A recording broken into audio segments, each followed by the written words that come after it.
Assalamualaikum warahmatullahi wabarakatuh. Salam jumpa kawan-kawan semua, teman-teman semua. Sesuai dengan janji saya, sesuai dengan jadwal yang sudah saya berikan, hari ini kita selama 1 jam kita akan membahas materi tentang pemahaman dasar tentang standar dokumen pemilihan. Saya akan menampilkan slide terkait dengan kelas kita hari ini. Slide ini, materi ini akan saya sampaikan di 2 sesi. Besok akan ada lagi sesi sama juga jam 10 bagian tengah atau jam 10 WIB, waktu Indonesia bagian Barat atau waktu Indonesia bagian Jakarta. Karena di season yang pertama saya menggunakan waktu Indonesia Tengah, tapi karena tidak ada waktu Indonesia Tengah di Indonesia, menggunakan Hong Kong. Jadi ada beberapa kawan yang tertipu lah bahasanya karena waktu tersebut. Nah, hari ini di materi pertama ini saya akan menyampaikan kait dengan pertama, kita sering menyebutkan pengadaan barang jasa itu berdasarkan dokumen pemilihan atau standar dokumen pemilihan. Nah, atas dasar itulah kemudian saya mencoba menyampaikan bahwa ada runtutan-runtutan, ada tingkatan-tingkatan, kemudian ada kategorisasi-kategorisasi sampai pada dokumen yang disebut dengan dokumen pemilihan. Tender pengadaan barang jasa atau proses pemilihan penyedia barang jasa didasarkan pertama paling dekat adalah dokumen pemilihan. Nah, kalau kita lihat hierarki dasar aturannya, itu dokumen pemilihan berdasarkan mengacu kepada standar dokumen pemilihan. Standar dokumen pemilihan mengacu kepada Perka LKPP 9 tahun 2018.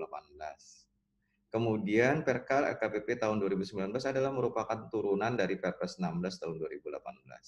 Perpres 16 tahun 2018 memiliki dasar hukum berupa undang-undang, yaitu Undang-Undang Nomor 1 tahun 2004 tentang Perbendaharaan Keuangan Negara, kemudian Undang-Undang 30 tahun 2014 tentang Administrasi Pemerintahan.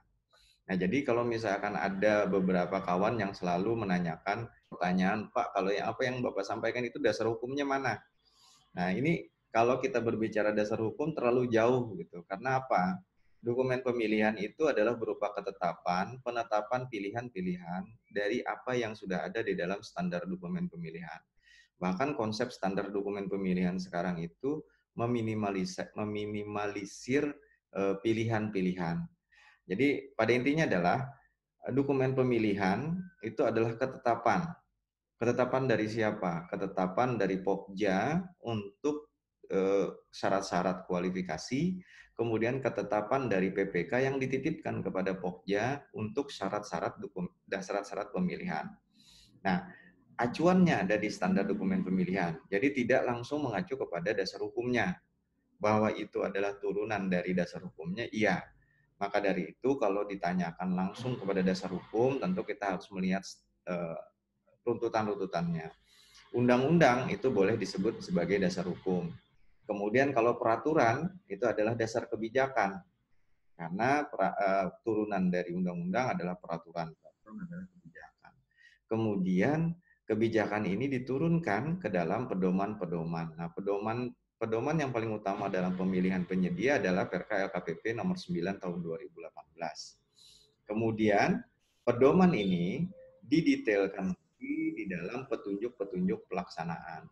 Ada standar dokumen pemilihan. Nah, kemudian standar dokumen pemilihan yang berupa petunjuk pelaksanaan ini kemudian dipilih lagi menjadi dokumen pemilihan. Nah, disinilah posisinya dokumen pemilihan. Jadi dokumen pemilihan pada intinya adalah ketetapan atas standar dokumen pemilihan yang diambil. Jadi kita tender berdasarkan dokumen pemilihan, bukan berdasarkan standar dokumen pemilihan. Tapi bahwa dokumen pemilihan berdasarkan standar dokumen pemilihan, iya. Jadi nanti kalau misalkan untuk meneliti apakah dokumen pemilihan ini sudah sesuai dengan regulasi yang ada, tentu kita harus melihat tuntutan dari proses ini. Jadi ada undang-undang hukum adalah dasar, kemudian perpres adalah peraturan itu adalah kebijakan, sedangkan Perka LKPP adalah pedoman adalah acuan, kemudian standar dokumen pemilihan itu petunjuk pelaksanaan, yang berupa tata cara ini kemudian diimplementasikan dalam bentuk dokumen pemilihan. Apa sih sebenarnya tujuan pengadaan barang jasa? Yang kemudian nanti akan kita tuangkan tata caranya, tata laksananya, diimplementasinya melalui dokumen pemilihan.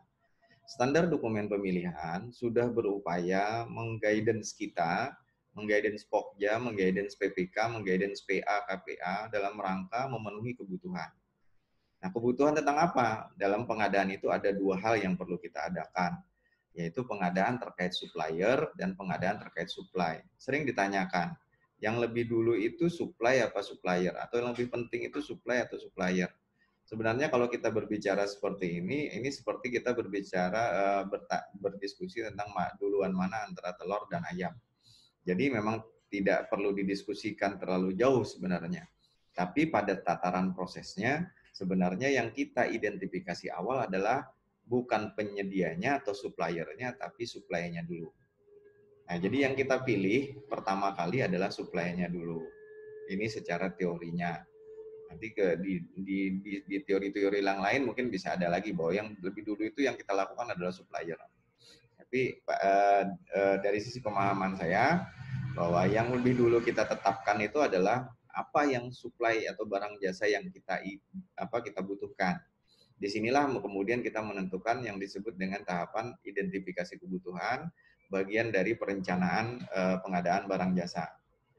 Supply itu artinya barang jasa, kemudian supplier itu artinya pelaku usaha atau penyedia. Nah, supplier itu tentu kita harus pilih juga. Itulah yang disebut dengan pemilihan penyedia, pemilihan supplier. Pemilihan supplier harus berdasarkan karakteristik dari barang jasa yang dibutuhkan. Untuk itu, ketika kita membutuhkan supply, maka kita kemudian perlu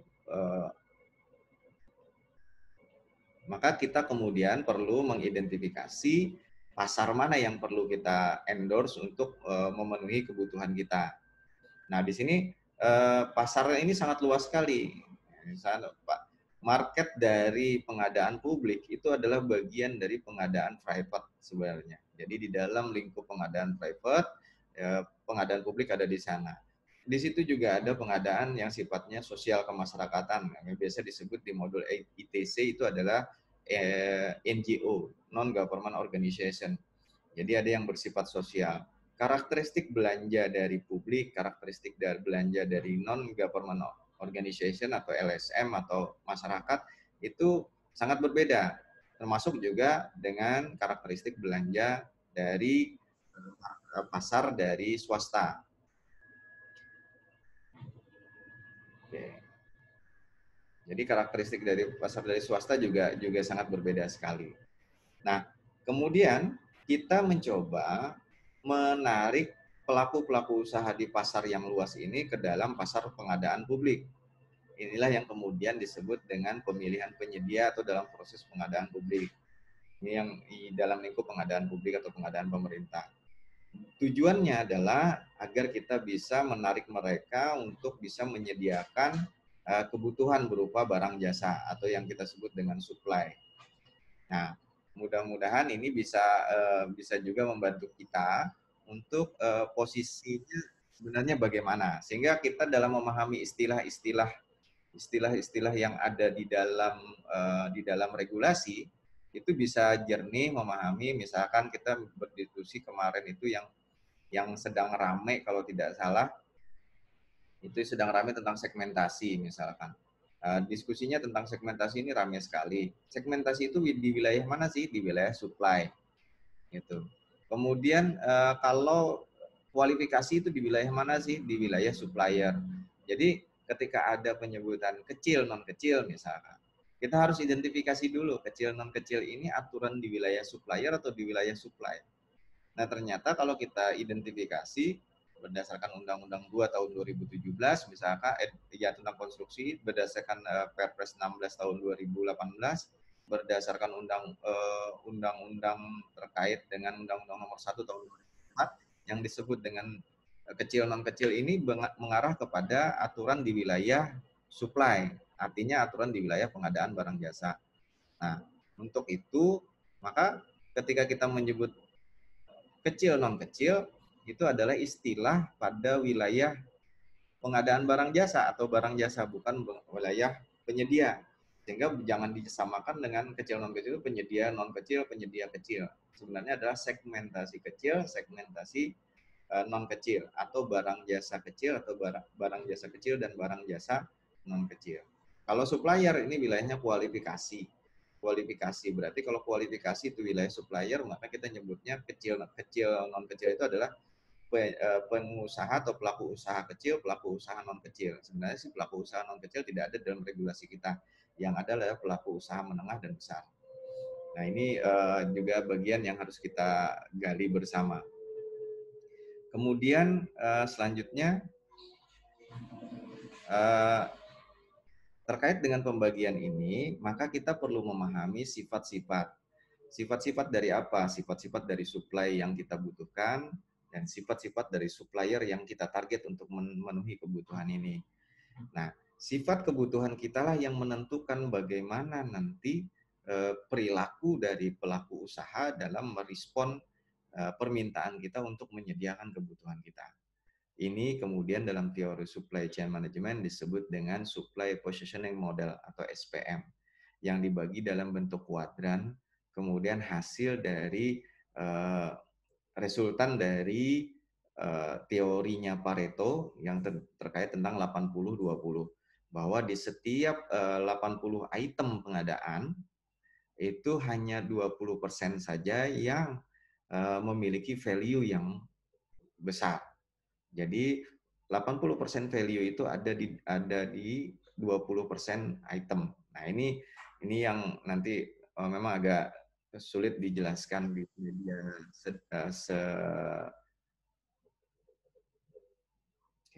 memang agak sulit apabila dijelaskan secara kecil di ruangan yang kecil ini, tapi paling tidak kita sudah pernah mendengar dulu tentang supply positioning model.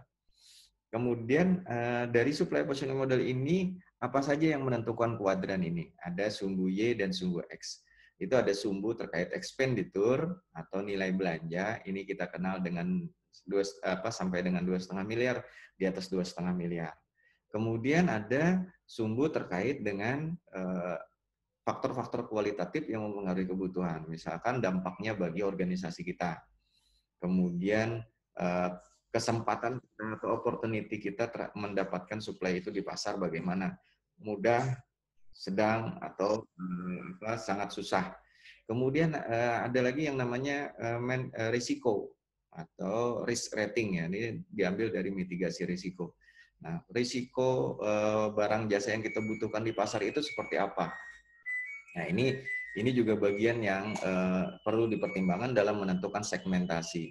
Nah, kalau misalkan dari sisi kualitatif impact, supply opportunity dan risk itu rendah, kemudian nilai pengadaannya atau nilai paketnya tidak sampai 2,5 miliar dalam tataran aturan kita, maka ini dimasukkan dalam kuadran yang disebut dengan kuadran rutin.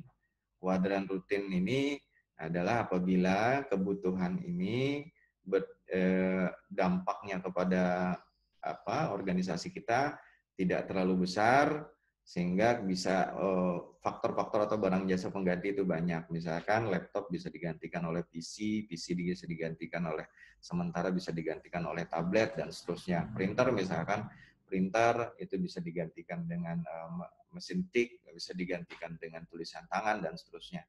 Sehingga kebutuhannya bisa secara rutin bisa dipenuhi. Kita seringnya belanja, kalau belanja operasional namanya. Kemudian apabila kebutuhannya sederhana, nilainya besar, maka ditempatkan pada kuadran leverage namanya, pengungkit. Nah, ini dambaan kita semua ya sebenarnya, dambaan kita semua bagaimana caranya agar kebutuhan kita bisa berada di kuadran leverage, di kuadran pengungkit. Ini dambaannya. Karena di leverage ini menentukan juga metode pengadaannya. Kalau di rutin tadi, karena nilai belanjanya kecil, kemudian risiko atau opportunity-nya, impact-nya kepada organisasi kecil, maka ini biasanya dilakukan proses pengadaan yang sederhana, simple. Misalkan sekarang ada yang namanya tender cepat ya. Nah, tender cepat ini sebenarnya lebih tepat untuk barang-barang jasa yang berada di kuadran rutin. Ya, misalkan APK. Maka dari itu kalau kita lihat Perlem 9 tahun 2018 menempatkan tender cepat itu adalah untuk pengadaan barang yang bersifat sederhana atau bersifat standar. Nah, bisa juga dilakukan dengan pengadaan langsung karena tidak sampai 200 juta. Maka bisa saja dilakukan dengan pembelian langsung saja, kemudian sehingga sifatnya sangat sederhana. Nah, kemudian idealnya pengadaan barang jasa kita itu bisa didorong, barang jasa kita itu bisa didorong masuk ke dalam level leverage. Nah, sehingga kalau level leverage ini adalah nilainya yang berpengaruh terhadap penentuan apakah ini masuk kuadran leverage atau tidak. Kalau nilainya di atas 2,5 miliar, kemudian risikonya kecil, maka tentu lebih efektif dilakukan dengan tender.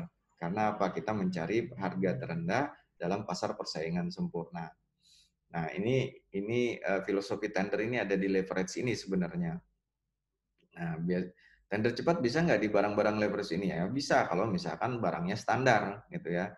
Tapi tidak mungkin barangnya sederhana nih, karena kalau yang disebut barang sederhana itu dalam analisa peraturan yang saya coba pelajari adalah yang di bawah 2,5 miliar. Ini untuk yang umum dulu ya, tapi untuk yang konstruksi nanti telahnya berbeda lagi.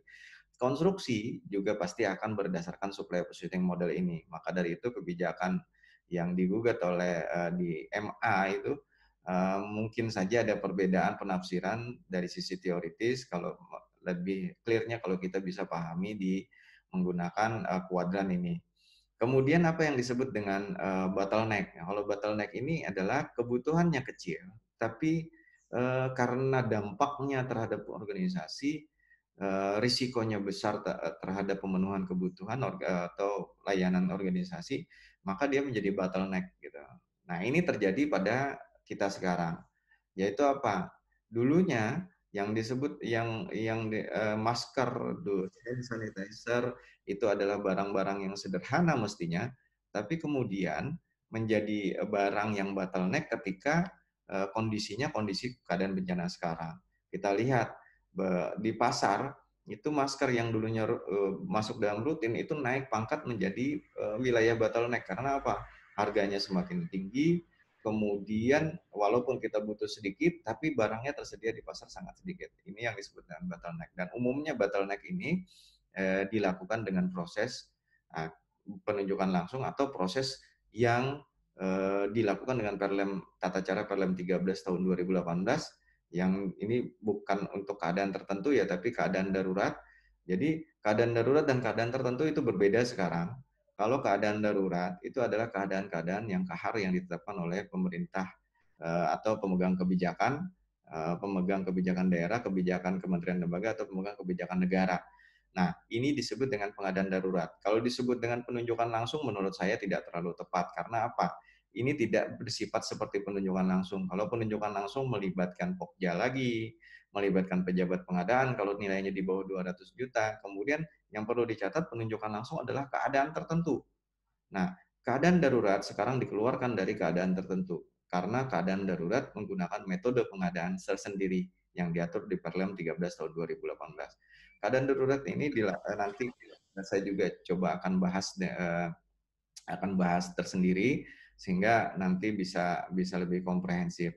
Nah, jadi bottleneck ini umumnya dilakukan dengan proses-proses yang cepat, proses penunjukan langsung atau proses yang dilakukan dengan uh,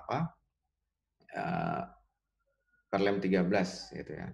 Kemudian apa yang disebut dengan kritikal? Nah, kritikal ini banyak yang memahami kritikal inilah yang dilakukan dengan penunjukan langsung. Secara teorinya menurut saya benar bahwa tapi bukan berarti ini barang-barang yang kritis itu enggak.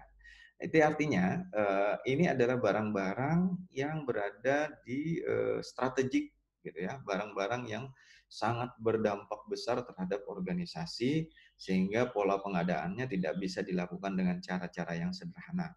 Disinilah kemudian bisa dilakukan dengan proses tender, tapi tendernya pasti tender prakualifikasi. Kontraknya pun tidak lagi bisa kontrak tahun tunggal, nah kontraknya umumnya tahun jamak, Nah, ini untuk pekerjaan-pekerjaan yang multi years. Kemudian juga proses pengadaannya boleh nggak dengan penunjukan langsung? Menurut saya boleh dengan penunjukan langsung kepada penyedia yang dianggap mampu, yang sudah terbukti kemampuannya dengan vendor manajemen sistem, kinerjanya terbukti dan segala macam. Bahkan bisa dilakukan dengan repeat order untuk ini. Tapi untung sayangnya di dalam regulasi kita repeat order hanya boleh diperbolehkan untuk konsultan pada saat ini. Tapi intinya adalah critical ini adalah untuk barang jasa yang nilai impact, opportunity dan risk-nya tinggi, kemudian nilai pengadaannya juga tinggi. Nah, ini yang disebut dengan barang jasa kritikal. Nah, apakah ini melekat kepada barang-barang khusus saja? Tidak juga. Misalkan di kertas kita sebut rutin. Tapi pada saat tertentu, kertas ini bisa saja menjadi leverage ketika pengadaan kertas ini kita konsolidasikan secara besar-besaran dalam satu unit kerja, misalkan kita arahkan kepada misalkan tender di tingkat provinsi, kemudian gubernur menetapkan setelah berasal dari tender, gubernur menetapkan harga kertasnya berapa, merek kertasnya adalah ini, sehingga yang untuk tahun itu setelah dilakukan tender secara besar, yaitu melalui provinsi, kemudian provinsi mengeluarkan daftar harga dan daftar mereknya, eksekusi pembeliannya di tingkat daerah menggunakan eksekusi pesanan atau order atau pembelian langsung kepada toko-toko terdekat, tapi merujuk kepada merek dan harga yang sudah ditetapkan oleh gubernur. Seingat saya, mekanisme seperti ini pernah dilakukan dulu di Kalimantan Selatan, khususnya yang saya tahu. Maaf, ini ada gangguan. Oke. Seingat saya di Kalimantan Selatan pernah melakukan yang seperti ini. Jadi di Kalimantan Selatan itu pernah saya ingat untuk fotokopi ya. Fotokopi itu ditetapkan harga eceran tertinggi Rp150 per lembar. Nah, saya ingat betul itu. Nah, ini juga jenis konsolidasi sebenarnya. Artinya barang fotokopi ini kemudian dijadikan barang leverage seluruh kebutuhan provinsi besar, sehingga pemerintah mempunyai daya power yang besar untuk menetapkan harga. Nah, jadi barang rutin bisa jadi menjadi leverage. Barang rutin juga bisa jadi bottleneck pada suatu keadaan tertentu. Ya, seperti sekarang misalkan seperti saya bilang tadi, masker, hand sanitizer. Nah, barang yang rutin juga bisa menjadi kritikal.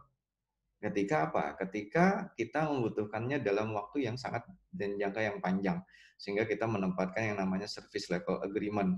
Penyedia harus mengirimkan kertas setiap ini, biasanya kertas-kertas yang seperti ini, kertas-kertas yang buat rumah sakit ya, itu perlu continuous paper dalam rangka pencatatan dan segala macam, itu perlu pasokan yang tidak boleh terhenti, karena kalau terhenti ini akan berdampak kepada layanan. Jadi sekali lagi kuadran ini ditempati oleh barang jasa bergerak, sehingga setiap KLPD instansi mestinya memiliki analisa terkait supply positioning model ini. Oke, baik, kita lanjut. Kemudian barang jasa kita itu harus digunakan sebesar-besarnya untuk mengatur pasar. Karena sifat perilaku pelaku usaha itu sangat tergantung kepada bagaimana kita membutuhkan mereka dan seberapa menariknya kebutuhan kita, seberapa menariknya perilaku belanja kita. Kemudian seberapa besar nilai value barang jasa yang kita butuhkan terhadap penyedia tersebut. Ada 4 kuadran juga, tapi 4 kuadran ini tidak kemudian dipasang-pasangkan, develop untuk bottleneck, core untuk ini, tidak. Tapi ini untuk memetakan bagaimana kita melihat nanti perilaku penyedia, perilaku pelaku usaha dalam merespon kebutuhan kita. Karena kita kan nanti menawarkan kepada pasar bahwa kita punya kebutuhan ini, uang kita segini. Nah, hati-hati, ada 2 kuadran perilaku penyedia yang perlu kita perhatikan dalam supplier perception modelnya. Singkatannya sama ya, SPM juga. Kalau tadi supply positioning model, posisi-posisi kebutuhan kita. Kalau sekarang adalah posisi persepsi supplier kepada kebutuhan kita. ada dua yang perlu kita hindari dalam meng-create kebutuhan kita, yaitu hindarilah penyedia-penyedia yang marginal. Penyedia marginal ini adalah yang tidak membutuhkan kita, karena menurut mereka tingkat ketertarikan mereka terhadap kebutuhan kita, ngapain kerja sama pemerintah, nyusah-nyusahin aja gitu ya. Kemudian value barang jasa kita untuk mereka juga sangat kecil gitu, beliau kebutuhan kita. Sehingga kalau kita mendekati penyedia-penyedia seperti ini, pada umumnya penyedia-penyedia seperti ini penyedia-penyedia yang menempatkan harga itu sangat tinggi. Nah, seperti sekarang barang-barang seperti hand sanitizer atau penimbun-penimbun ini termasuk di dalam posisi marginal ini. Maka kemarin ada salah satu pakar supply chain management juga, idola saya juga ya, Pak Sony Sumarsono dalam satu diskusi menyatakan bahwa yuk mari kita berbicara tentang supply chain di sini. Nah, saya sepakat sekali. Uh, Mudah-mudahan beliau mampu menggerakkan IAPI, ya, Ikatan Ahli Pengadaan Indonesia, untuk mengkaji tentang apa yang terjadi dengan barang-barang kebutuhan pada saat bencana seperti ini. Sehingga ada dugaan-dugaan ada penimbunan karena tiba-tiba barang itu menjadi langka. Apakah langkanya karena memang mekanisme pasar karena kebutuhan orang sangat tinggi, produksi sangat rendah, atau mungkin juga ada penarikan besar-besaran di pasar sehingga untuk menggerek harga lebih tinggi. Tapi intinya, hindarilah penyedia-penyedia yang bersifat marginal seperti ini. Yang kedua juga penyedia yang perlu dihindari, tapi mungkin tidak bisa dihindari terlalu jauh karena bisa saja kita terjebak pada kondisi ini, misalnya kondisi monopolistik, gitu ya. Kondisi monopolistik ini bukan berarti tindakan monopolistik ya, tindakan monopolistik ini dilarang. Tapi pada kondisi monopolistik ini artinya apa? Kita nggak bisa ngapa-ngapain lagi karena pasarnya memang pasar monopoli. Misalkan BBM ya, untuk Pertamina, Pertamina kan cenderung monopoli. Kenapa cenderung? Karena berdasarkan regulasi, gitu ya. Mereka lah bumper dari kebijakan harga BBM. Nah, ini biasanya cenderung exploit. Maka dari itu pemerintah menetapkan harga itu dikontrol oleh pemerintah supaya tidak terlalu exploit. Ada juga barang-barang tertentu yang nanti akan bersifat menyedianya nanti perilakunya exploit. Exploit ini dia bukan berarti nggak mau terlibat di pasar kita, tapi dia mau cuman apa ya sombong gitu lah, malu-malu mau atau malu-malu mau ya, mau-mau nggak mau gitu ya. Nah ini jadi dia bersifat exploit. Biasanya harga dikerek naik karena apa? Mereka yakin mereka yang menguasai pasar. Nah ini. Tapi begitu bukan berarti juga tidak memerlukan tidak tertarik dengan kebutuhan kita. Ketertarikannya lumayan gitu. Karena apa? Value bisnis kita atau pembelian kita itu menarik buat mereka karena apa? Pembelian kita besar. Gitu. Kemudian yang develop. Nah, ini nih penyedia favorit yang harus dicari dalam pengadaan barang jasa, yaitu penyedia-penyedia yang mendevelop, artinya baru berkembang. Mereka menganggap berkontrak dengan pemerintah adalah prestasi tersendiri, tidak perlu dapat untung yang banyak, yang penting dapat kepercayaan pemerintah, sehingga nanti begitu di swasta, mereka akan dikenal dengan penyedia pemerintah. Meskipun kondisi pasarnya di tempat kita di Indonesia mungkin masih belum seperti itu idealnya ya, karena justru yang bergabung dengan pemerintah ini adalah penyedia-penyedia yang gagal di tidak semuanya, tapi penyedia yang gagal bertarung di swasta gitu. Nah, atau di sektor private.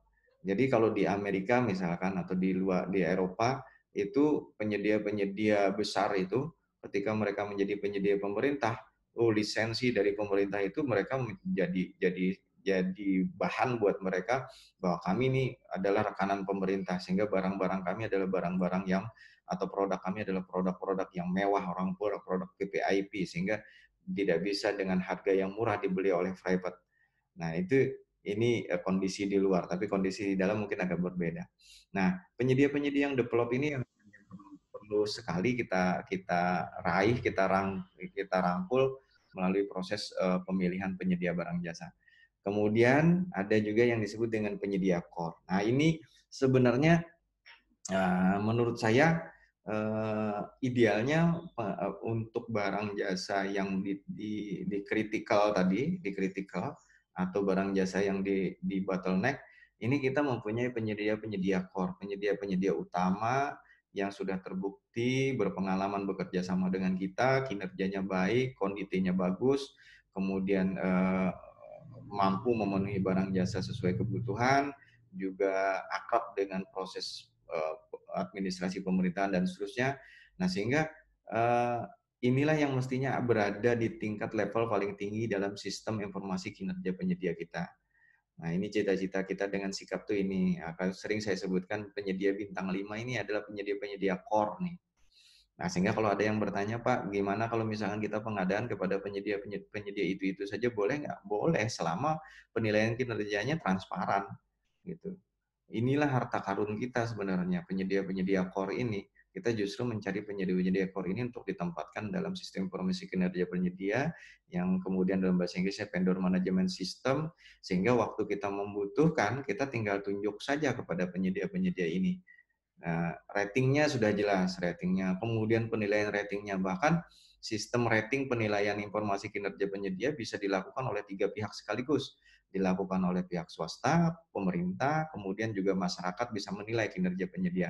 Sehingga dalam bayangan saya, suatu saat ke depan, insya Allah nanti entah kapan, nanti akan tercipta satu sistem penilaian, sistem informasi kinerja penyedia, misalkan di dekat rumah saya ada pekerjaan konstruksi, kemudian penyedia yang melaksanakan pekerjaan itu diawasi oleh PPK, juga masyarakat mempunyai ruang untuk mengawasi dan menginput kinerja penyedia dalam sistem informasi kinerja penyedia, sehingga papan nama atau pelang nama proyek atau papan nama pekerjaan itu berisi informasi bagaimana nanti masyarakat, pandangan masyarakat, penilaian masyarakat terhadap kinerja penyedia ini, kemudian penilaian kinerja dari PPK, penilaian kinerja dari penyedia itu sendiri. Nah, ini nanti akan menghasilkan satu vendor management system yang valid, tingkat validitasnya bisa diakui bersama, sehingga penyedia-penyedia yang bintang 5 berdasarkan penilaian ini layak untuk menjadi penyedia pemerintah yang rutin mendapatkan paket pekerjaan pemerintah. Tentu dengan kinerjanya, dan karena kinerjanya dinilai terus sepanjang tahun dan sepanjang melaksanaan pekerjaan. Oke. Baik, untuk sementara sampai di sini dulu. Saya akan lihat dulu chat ya, chat kawan-kawan. Mungkin ada yang ingin berdiskusi. Saya akan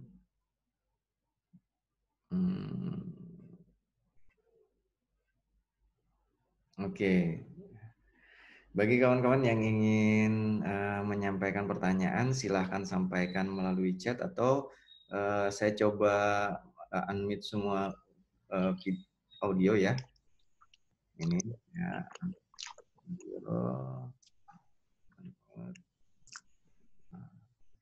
Bagi ada Bapak Ibu sekalian yang akan jawab, silakan secara langsung.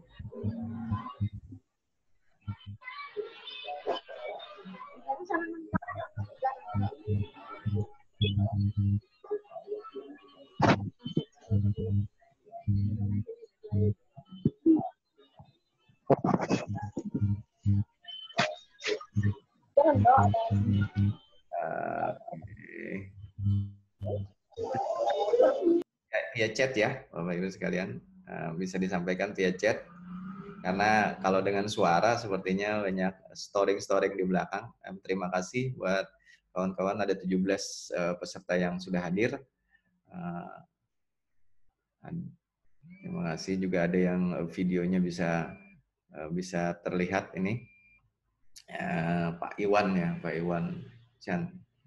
Wah, udah menggunakan ini aja nih, menggunakan background di rerumputan. Seperti halnya saya juga, nanti kalau kelihatan aslinya nggak bagus banget. Oke, baik. Saya lanjutkan ya. Saya lanjutkan dengan materi selanjutnya, dengan slide selanjutnya.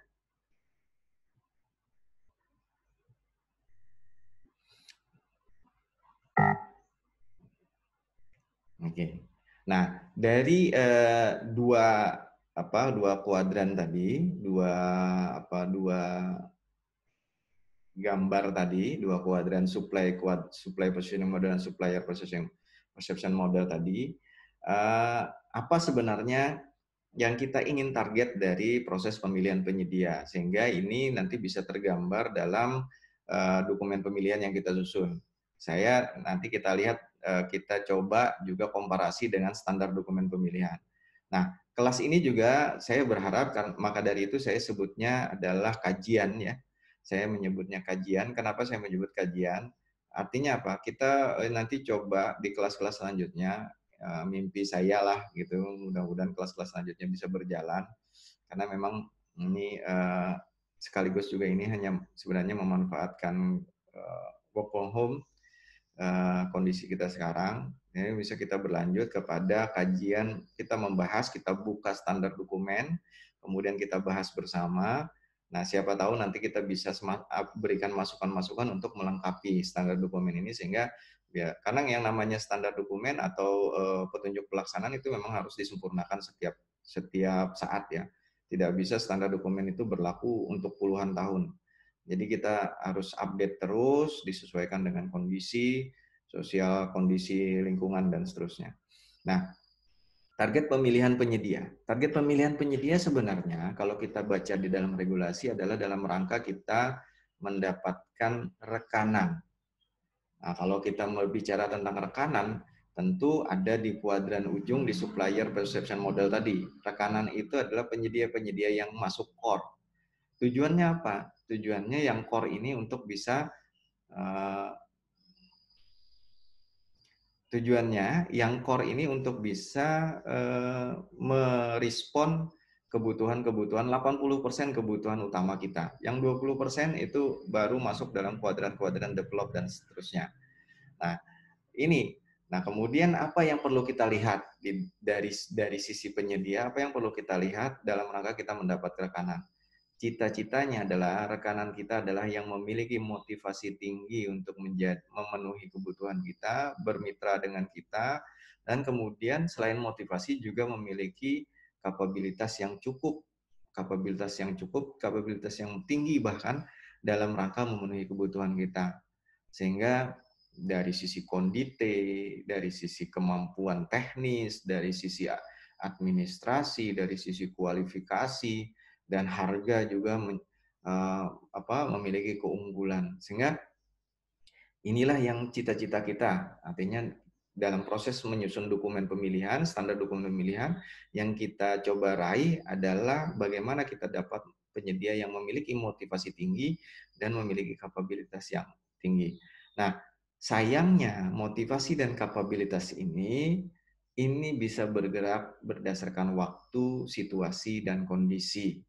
Sehingga tugas PPK, tugas Pokja ini tidak hanya dalam satu kali proses pemilihan penyedia baru bisa terpenuhi.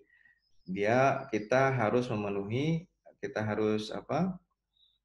Kita harus melihat eh, bahwa ada wilayah-wilayah terkait proses pemilihan atau wilayah proses pelaksanaan pekerjaan. Kalau bisa ini jangan dianggap satu kesimpulan yang umum ya. Ini kesimpulan yang umum saja. Artinya berdasarkan kajian sederhana saya. Umumnya pada saat proses pemilihan motivasi penyedia itu tinggi dan kemampuan kita untuk menilai kapabilitas penyedia itu rendah. Karena apa? Di proses pemilihan ini adalah bagian paling kecil dari proses pelaksanaan pengadaan barang jasa dari mulai identifikasi kebutuhan sampai serah terima. Sehingga apa yang terjadi kemudian? Rata-rata yang ditetapkan sebagai pemenang pada saat pemilihan itu adalah penyedia-penyedia yang motivasinya tinggi.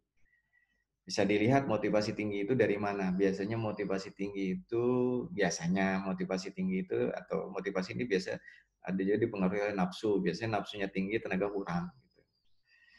Nah, sehingga tidak bisa terlalu banyak kita berharap dari proses pemilihan penyedia untuk mendapatkan penyedia dengan kapabilitas yang tinggi. Nah, ini PPK juga harus paham, Pokja juga harus paham. Sehingga menempatkan persyaratan-persyaratan yang berat pada saat proses pemilihan, ini justru berdampak buruk kepada proses pengadaan kita terkait apa dari sisi persaingan. Sehingga sekarang konsepsi dokumen pemilihan, khususnya konstruksi, itu wilayah kewenangannya sudah dibatasi betul-betul. Kewenangan Pokja hanya pada tataran menilai motivasi, kemudian dari sisi kapabilitas hanya berdasarkan indikator-indikator administratif saja. Kalau kita lihat, misalkan kayak SKT, tidak lagi bisa melihat SKT fisiknya, aslinya karena sekarang SKT diserahkan kepada wilayah proses pelaksanaan atau perikatan. Nah, kemudian begitu dia masuk ke wilayah perikatan, umumnya, jadi waktu nawar motivasinya tinggi penyedia ini. Ini bisa dilihat dari grafik atau diagram atau grafik yang biru ya, batang yang biru. Yang biru itu pada saat perikatan motivasinya mulai turun, mulai turun. Karena apa? Mereka sudah mendapatkan kontrak. Nah, sementara PPK sebagai wilayah penanggung jawab kewenangan perikatan itu sudah mampu mengukur, melihat kemampuan PPK dalam melihat kapabilitas penyedia tidak lagi mestinya tidak lagi tertutupi oleh motivasi saja, tapi sudah mampu melihat oh kapabilitas penyedia ini seperti apa. Ini di wilayah perikatan. Jadi motivasi penyedia mulai turun, sementara tingkat pengetahuan PPK, tingkat kemampuan PPK menilai kapabilitas mulai meninggi. Nah, kemudian pada saat pelaksanaan, ini motivasi penyedia umumnya, ini sekali lagi umumnya bukan ini ya, ini hasil analisa saya saja. Umumnya pada saat pelaksanaan, motivasi penyedia itu turun lebih rendah daripada pada saat dia berikat. Karena sudah mulai melaksanakan nih. Apalagi penyedia-penyedia yang menawarnya rendah dan segala macam. Ini mulai turun. Karena apa? PPK mulai ketat dalam mengendalikan kontrak. Nah, sementara di sisi PPK mulai bisa melihat dan memiliki alat untuk melihat kapabilitas penyedia dalam melaksanakan pekerjaan. PPK sudah bisa pegang janji awalnya di Kurpa S, dikendalikan critical path-nya, kemudian ada kewenangan SP1, SP2, SP3, ada konsultan pengawas juga yang memantau dan segala macam. Ini penyedia motivasinya terdegradasi, turun, tapi PPK mulai mampu memiliki kemampuan untuk melihat kapabilitas penyedia. Disinilah peran bagaimana PPK harus mampu mengendalikan motivasi penyedia. Jadi kalau penyedianya motivasinya mulai turun, bekerja lelet dan segala macam, maka motivasi mereka harus ditingkatkan dengan apa? SP1, SCM dan seterusnya. Nah, kemudian pada saat serah terima, umumnya motivasi penyedia mendekati serah terima, penyelesaian pekerjaan itu turun pada tingkat yang paling rendah, sementara PPK memiliki kemampuan yang sangat tinggi dalam menilai kinerja penyedia ini. Nah, PR-nya kita dalam proses pelaksanaan pengadaan barang jasa adalah bagaimana kita menjaga motivasi penyedia tetap standar, tidak bisa kita berharap seperti pada saat awal mereka menawar, tapi paling tidak bisa kita jaga dalam kondisi yang stabil, sehingga kalau misalkan PPK tidak mampu lagi mengendalikan motivasi penyedia dalam titik yang stabil, maka hati-hati PPK, hati-hati dan kendalikan kontak dengan betul kalau perlu dilakukan sanksi yang sangat tegas. Nah, ini bagiannya dari ini grafik umum perikatannya dalam proses pemilihan penyedia. Tapi yang perlu dipahami sekali lagi, tidak bisa kita bertumpu hanya pada saat proses pemilihan, apalagi kondisi proses pemilihan penyedia kita belum memanfaatkan sepenuhnya sistem informasi kinerja penyedia. Nah, jadi kita PR yang sangat besar adalah kita harus membangun sistem informasi kinerja penyedia yang betul-betul kinerja dan kinerjanya harus ditransparankan, harus transparan mungkin. Oke. Baik, sini udah ada pertanyaan satu dari Pak Hafiz Abduh ya. Saya coba jawab. Ini mohon penjelasan peran masing-masing pelaku pengadaan khusus PA, KPA, pokja pemilihan, pejabat modal, aktivitas supply positioning model dan supply perception model. Oke, perannya sebenarnya persis seperti yang diurai di dalam Perlem nomor 15 tahun 2018 kalau tidak salah tentang pelaku pengadaan. Jadi PA, KPA dalam berperan besar dalam menyusun identifikasi kebutuhan sehingga mereka harusnya dilakukan ada punya data yang cukup terkait dengan apa posisi kebutuhan masing-masing barang jasa ini di dalam kuadran itu seperti apa. Nah, secara strategis ada tools yang diberikan oleh Perpres 16 tahun 2018 terkait dengan konsolidasi di wilayah PA. Konsolidasi di wilayah PA ini adalah konsolidasi demand atau konsolidasi kebutuhan. Nah, konsolidasi ini dalam upaya apa? Kalau kita melihat barang jasanya memiliki dampak yang besar terhadap organisasi, maka secara strategis harus dikonsolidasikan.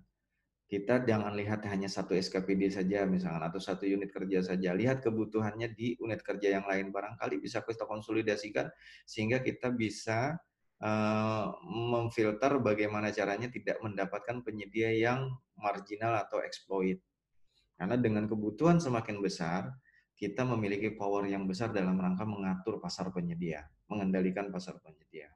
Jadi semua pihak berperan ya, sesuai dengan bidang tugas masing-masing. PA KPA di wilayah identifikasi kebutuhan, PPK di wilayah pemaketan, di wilayah persiapan, di wilayah penyusunan spesifikasi, kemudian Pokja pemilihan pejabat pengadaan di wilayah bagaimana biasanya tender misalkan. Oh ini kalau konsolidasi di wilayah tender gimana? Ada tender itemized namanya, ada tender bersama.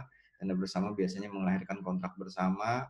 Jadi ada beberapa PPK nanti bergabung dalam satu kontrak, tendernya tender satu kali dan seterusnya.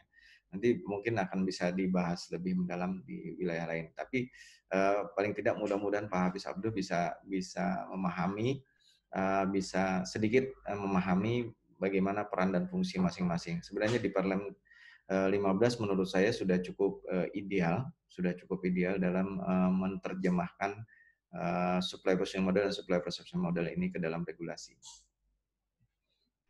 Oke, kita lanjut ke paparan berikutnya.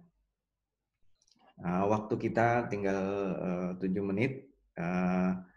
Nanti silakan yang ada pertanyaan silakan disampaikan melalui chat ya supaya lebih ini. Oh ya, sebelum itu saya coba ini dulu. Saya coba kirimkan bahan paparan. Ini bahan paparan sekaligus untuk materi besok juga ya. Jadi besok kita akan ada lagi di jam yang sama. Pesertanya tidak perlu, saya sudah setting tidak perlu mendaftar ulang. Silahkan bisa langsung mengikuti, tidak perlu mendaftar ulang di link yang sama karena ini saya setting untuk berulang. Oke, selanjutnya sebagai mungkin ini slide terakhir yang nanti saya jelaskan. Nah, kebetulan bersisian dengan apa yang ditanyakan oleh Pak Hafiz Abdullah, yaitu bagaimana kita memahami apa yang disebut dengan evaluasi. Banyak yang memahami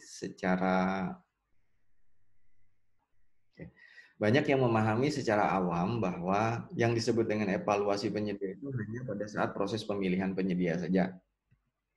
Padahal proses pemilihan penyedia itu hanya bagian kecil dari proses evaluasi penyedia. Jadi kalau kita lihat proses pemilihan penyedia ini bisa kita lihat di sini ya. Nah ini bisa kita lihat wilayahnya. Ini wilayahnya hanya satu tahapan saja. Pemilihan penyedia di wilayah Pokja, di wilayah pejabat pengadaan ini tahapan kecil saja. Pokja hanya mengevaluasi di wilayah ini, kemudian kemampuannya pun hanya kemampuan administratif berdasarkan data-data yang ada, gitu ya. Nah, sehingga kalau kemudian ditumpukan hanya kepada Pokja saja, ini tentu tidak ideal. Apalagi sebutannya sekarang Pokja, gitu ya. Nah, evaluasi di pemilihan dilanjutkan dengan evaluasi pada saat penunjukan penyedia. Siapa yang memiliki kewenangan dalam mengevaluasi di wilayah penunjukan penyedia ini? Dia adalah PPK. Sehingga PPK memiliki kewenangan dalam rangka mengevaluasi penyedia dalam wilayah pelaksanaan kontrak yang dimulai dari proses SPPBJ atau penunjukan langsung, ada di pasal 52 Perpres 16 tahun 2018. Saya hafal juga karena sering berdiskusi dengan Pak Halid, karena saya terus terang sangat rendah kemampuan hafalan saya terkait pasal. Nah, mulai dari kapan? Maka dari itu di standar dokumen pemilihan sekarang, khususnya Permen PU 7, itu dimuat kewajiban rapat persiapan penunjukan penyedia. Ini dalam rangka apa? Dalam rangka memberikan ruang kepada PPK untuk mengevaluasi penyedia, gitu ya. Jadi kemudian di wilayah pelaksanaan ini juga evaluasi terus berjalan kepada penyedia evaluasi. Tadi kalau kita lihat dari diagram yang saya sampaikan, contoh diagram tentang motivasi dan kapabilitas, justru di sini wilayahnya PPK. Di pelaksanaan PPK harus betul-betul mengevaluasi kinerja penyedia selama bekerja, gitu ya. Kemudian masuk ke wilayah serah terima. Nah, masuk ke wilayah serah terima, di sini juga peran pentingnya PPK juga. Ya, kemudian di wilayah pertanggungan, nah ini mulai di wilayah pertanggungan mulai melibatkan kewenangannya PPK di sini ya, di sini wilayah pertanggungan. Tidak hanya PPK lagi, tapi juga adalah PAKPA. Nah, di serah terima ada serah terima PHO, FHO dan seterusnya. Kemudian di penyerahan pekerjaan kepada PA/KPA ada wilayah pertanggungan. Untuk pengadaan barang ada garansi, untuk pengadaan yang memerlukan pemeliharaan ada masa pemeliharaan. Di sini juga penilaian kinerja penyedia. Yang ujungnya nanti itu berujung kepada bagaimana kita harus mendapatkan sistem database kinerja penyedia yang validitasnya tinggi. Sehingga nanti pada saat proses pemilihan, Pokja tidak perlu mengeluarkan effort yang besar dalam rangka memilih penyedia, penyedianya sudah dari hasil evaluasi yang sangat panjang. Maka dari itu saya sering menyatakan bahwa kerugian besar kita selama ini adalah kita berkali-kali mendapatkan penyedia, tapi penyedia ini tidak bisa masuk di dalam sistem informasi kinerja penyedia. Sehingga apa? Uang negara banyak terhambur-hamburkan hanya untuk mendapatkan barang jasa saja, tetapi ketika barang jasanya didapatkan sesuai kebutuhan, kinerja penyedianya baik, dan seterusnya, kemudian penyedia yang baik ini kemudian tidak bertahan menjadi penyedia yang baik. Karena apa? Dia tidak mendapatkan prioritas dalam proses pemilihan penyedia. Sehingga dia kemudian berjuang lagi di tahun berikutnya menjadi penyedia melalui proses pemilihan yang berdarah-darah, kemudian mendapatkan pekerjaan, itu juga kalau misalnya bisa bersaing dengan sehat dan seterusnya. Jadi kehilangan besar kita adalah penyedia-penyedia yang mempunyai kapabilitas dan motivasi yang tinggi, karena tidak kita kurung di dalam kita tampung di dalam satu sistem informasi kinerja penyedia. Proses pemilihan penyedia yang sedikit ini dapat berdampak besar terhadap kesuksesan pencapaian pelaksanaan pekerjaan kebutuhan kita apabila kita menciptakan satu sistem evaluasi yang komprehensif, kemudian di ujungnya kita menghasilkan penyedia yang memiliki kinerja yang bagus. Nah, ini mudah-mudahan ini menjadi perhatian buat kita semua. Kemudian saya lihat ada diskusi juga terakhir sebelum ini berakhir, session ini berakhir, ada Pak Ahmad Ansori. Pak, kadang saya lihat masih banyak PPK mensyaratkan persyaratan yang berat agar menggugurkan perusahaan biasa. Bagaimana cara memberi pemahaman kepada PPK? Nah, ini kembali ya, saya tidak bisa menjudge bahwa PPK-nya mungkin ada menghadap kepentingan terbesar PPK adalah bagaimana barang jasa bisa dihasilkan sesuai kebutuhan sehingga tidak bermasalah di kemudian hari.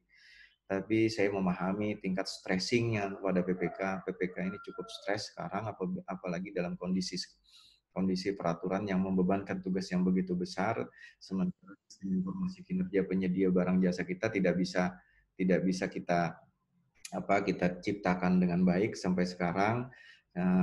Sehingga wajar saja kalau PPK kemudian membebankan stresnya itu, tekanannya itu kepada Pokja dalam syarat-syarat pemilihan. Tapi secara ideal perlu dipahami kepada seluruh PPK juga melimpahkan kewenangan yang sangat besar kepada Pokja dalam dengan menempatkan persyaratan-persyaratan yang berlebihan. Ini juga adalah perbuatan yang bisa menyebabkan perbuatan melampaui kewenangan. Jadi misalkan Pokja sudah jelas-jelas tidak diminta di dalam standar dokumen pemilihan yang dinaikkan statusnya menjadi acuan. Padahal kalau tadi dalam gambaran saya tadi saya sebutkan ya bahwa standar dokumen itu adalah pada tataran petunjuk pelaksanaan. Tapi ketika Permen PU menyebutkan, Permen PU 7 menyebutkan bahwa standar dokumen pemilihan ini menjadi acuan, nah ini pangkatnya mulai naik kepada peraturan LKPP atau peraturan lembaga atau peraturan menteri. Sehingga ketika ini menjadi acuan, kedekatannya dengan dasar hukum semakin dekat. Nah, sehingga hati-hati sekali, misalkan menyuruh Pokja mensyaratkan surat dukungan pabrikan, ini bagian yang sangat sangat riskan karena apa? Nanti berpotensi Pokja terpancing untuk melakukan perbuatan melampaui kewenangan. Nah, karena di acuannya tidak diperintahkan atau ditunjukkan bahwa Pokja mengevaluasi surat dukungan pabrikan, kemudian BPK menempatkan surat dukungan pabrikan dalam spesifikasi dan dalam spesifikasi ini kemudian dipaksakan menjadi syarat yang ada dalam LDP, Pokja melakukan, maka ketika Pokja melakukan ini terjadi nanti perbuatan yang tidak sesuai dengan acuan dengan Permen PU 7 tahun 2019 misalkan. Nah, perbuatan ini dalam Undang-Undang 30 tahun 2014 ada perbuatan yang melampaui kewenangan. Nah, perbuatan melampaui kewenangan ini apabila di kemudian hari terjadi potensi kerugian keuangan negara bisa dimintai pertanggungjawaban. Nah, ini hal-hal yang perlu kita pahami bersama. Jadi, tempatkanlah persyaratan sesuai porsi dan kewenangan Pokja, sesuai dengan porsi dan kewenangan PPK. Misalkan tadi saya contohkan masih dalam surat dukungan pabrikan bisa saja disyaratkan, tapi disyaratkan dalam proses penerbitan SPPBJ misalkan untuk pengadaan barang. Jadi pada saat SPPBJ penyedia diminta untuk menyampaikan surat dukungan pabrikan misalkan. Silakan, tidak masalah. Walaupun menurut saya lebih cocok di surat dukungan pabrikan ini ditempatkan pada rapat persiapan penandatanganan kontrak gitu ya, atau persiapan pelaksanaan pekerjaan. Nah, jadi seperti itu ya Pak. Ini mudah-mudahan bisa dipahami bersama. Menempatkan syarat-syarat yang berlebihan kepada Pokja juga itu akan berisiko. Sebaiknya ditempatkan pada posisinya. Nanti kita akan bahas di besok ya, di sesi besok kita akan bahas tentang syarat berkontrak dan syarat pemilihan. Gitu ya. Oke, ada lagi bahan ajarnya sudah saya sertakan di menu chat ya Pak, bisa di googling, dicari di menu chat saya sudah sampaikan. Kemudian izin Pak sedikit keluar topik kalau masih berkaitan menilai kinerja. Baik, ini sedikit Pak ya karena waktu sudah melewati. Saya tidak tahu apakah ini juga akan dibatasi oleh aplikasi. Sedikit keluar di topik, menilai kinerja penyedia adalah BPK. Untuk kasus pengadaan langsung, apakah dari awal BPK sudah dalam surat kepada BPJB sudah menunjuk ke satu penyedia yang sudah dinilai kinerjanya oleh penyedia tersedia adalah yang saja diundang? Oke, ya. Bisa saja seperti itu. Jadi kalau misalnya untuk pengadaan langsung kan disebutkan pengadaan langsung kepada penyedia yang dinilai mampu. Kalau PPK sistem informasi kinerja yang bagus gitu, yang valid dan capable dan bisa dipertanggungjawabkan, bisa saja di dalam surat permintaan kepada pejabat pengadaan PPK dapat menunjukkan ini penyedia yang nanti diundang dalam proses pengadaan langsungnya.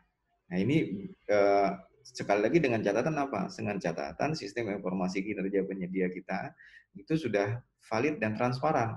Sehingga penyedia yang diundang ini betul-betul penyedia yang memiliki kondite yang bagus, bekerja sama dengan baik, menawarkan harga yang baik pula. Sehingga pejabat pengadaan tinggal mencari harga pembanding dari informasi-informasi harga yang lain gitu ya.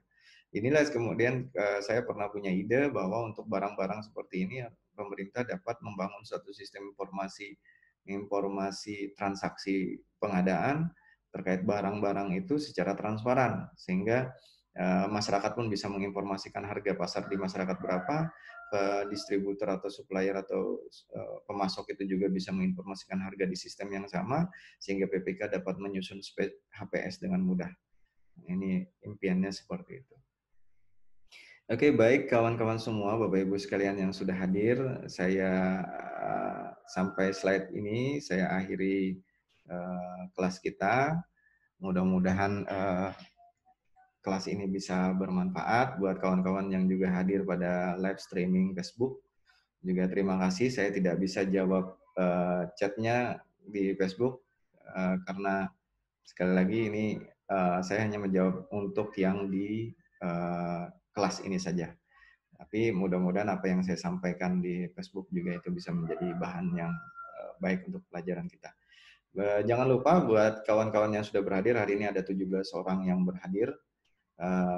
Besok silahkan bergabung lagi di jam yang sama, di waktu yang sama, dan masih di channel yang sama juga. Terima kasih kepada kawan-kawan yang sudah berhadir. Saya akhiri dengan mengucapkan alhamdulillah, puji syukur kepada Tuhan Yang Maha Esa.